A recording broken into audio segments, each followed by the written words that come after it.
ശ്രീ ജയചന്ദ്രൻ കല്ലിങ്കൽ മറ്റെല്ലാ മിഡിൽ ക്ലാസ്സുകാരെയും പോലെ സർക്കാർ ജീവനക്കാർക്കും മാസാമാസം എടുത്ത ലോണിൻ്റെ EMI അടയ്ക്കാനുണ്ടാവും, പാൽക്കാരന് പത്രക്കാരനൊക്കെ പൈസ കൊടുക്കാനുണ്ടാവും, മക്കളുടെ സ്കൂളിൽ വണ്ടിക്കൊക്കെ പൈസ കൊടുക്കാനുണ്ടാവും.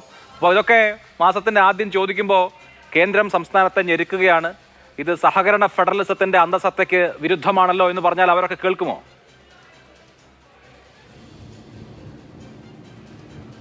ഇല്ല, അത് വിലാഷ് പറഞ്ഞത് ശരിയാണ്. അതിനകത്ത് എനിക്കും തോന്നിയത് ഒരല്പം ജാഗ്രതക്കുറവ് സർക്കാരിൻ്റെ ഭാഗത്തുണ്ടായി എന്നൊരു തോന്നാറുണ്ട്. പക്ഷേ നമ്മളതിൻ്റെ വസ്തുതയും കൂടി ഒന്ന് ബോധ്യപ്പെടണമല്ലോ.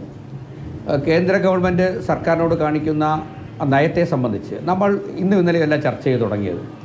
കേരളത്തിലെ നമ്മുടെ സർക്കാർ, നമ്മുടെ ജനപ്രതിനിധികൾ ഉൾപ്പെടെയുള്ളവർ ഡൽഹിയിൽ ചെന്ന് സമരം നടത്തേണ്ട ഒരു അവസ്ഥയിലേക്ക് വരെ എത്തി. അത്രയേറെ ഗുരുതരമായ ഒരു സാമ്പത്തിക വിവേചനം അല്ലെങ്കിൽ ഉണ്ട് നമ്മുടെ കേരളത്തോട് കാണിക്കുന്നുണ്ട് എന്നുള്ള യാഥാർത്ഥ്യം നമ്മൾ ഉൾക്കൊള്ളാതെ പോകാൻ കഴിയില്ല. പക്ഷേ ഇന്ന് ഉണ്ടായ 2 ദിവസം നമുക്കറിയാം, ഫെബ്രുവരി 29 3 ദിവസം മുമ്പ് ബില്ല് നൽകേണ്ടതാണ്. അങ്ങനെയുള്ള സാങ്കേതികമായ ചില പ്രശ്നങ്ങളൊക്കെ വന്നു. ഗവൺമെൻറ്റിന് ഒരല്പം സാവകാശം വേണ്ടി വന്നു. ഇന്ന് മുതൽ ശമ്പളത്തിൻ്റെ വിതരണം തുടങ്ങിക്കഴിഞ്ഞു. ഫെബ്രുവരി 29 കിട്ടേണ്ട ശമ്പളം സർക്കാരിന് 4000 രൂപ കേന്ദ്രത്തിൽ നിന്ന് കിട്ടിയതാണ്. പക്ഷേ ഓവർ ഡ്രാഫ്റ്റിലായിരുന്നു. സ്വാഭാവികമായും ഓവർ ഡ്രാഫ്റ്റ് എടുത്ത പണം തിരിച്ചടക്കേണ്ടി വന്നതുകൊണ്ട് സർക്കാരിൻ്റെ ഖജനാവ് ശൂന്യമായി. കാരണങ്ങളൊക്കെ ഉണ്ടാവാം, ഞാൻ കാരണങ്ങളെക്കുറിച്ച് തർക്കിക്കുന്നില്ല. പക്ഷെ നോക്കൂ, ഈ സംസ്ഥാനത്തിൻ്റെ ഭരണക്രമത്തെ റൺ ചെയ്യേണ്ട ആളുകളാണ് ഈ ബ്യൂറോക്രസിയിലുള്ള ആളുകൾ.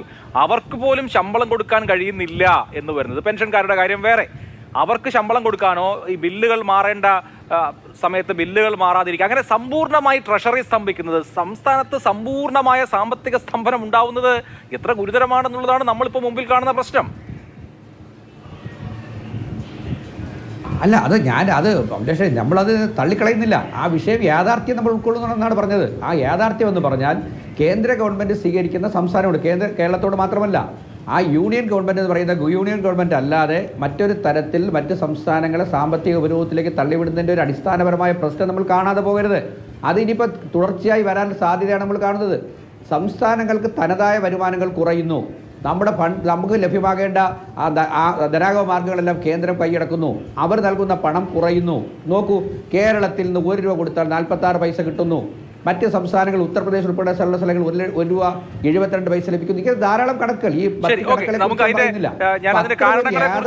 നമ്മൾ ബോധ്യപ്പെടണം. ശരി, ഓക്കെ. അല്ല, അത് ഇവിടെ ശ്രീ ജയകുമാർ ശരിയാണ്, അഭിലാഷ്. അത് സ്വാഭാവികമാണ്. മറ്റേ സർക്കാർ ജീവനക്കാർക്ക് ശമ്പളം കൊടുക്കാതിരിക്കുന്നതിനുള്ളൊരു ന്യായമല്ല ഇതെങ്കിൽ തന്നെയും നമ്മൾ അത്തരം വിഷയങ്ങളും കൂടി പരിഗണിച്ചുകൊണ്ടാണ് ഈ വിഷയത്തെ അഭിമുഖീകരിക്കേണ്ടത്, ചർച്ച ചെയ്യേണ്ടത് എന്ന് മാത്രമാണ് പറഞ്ഞത്.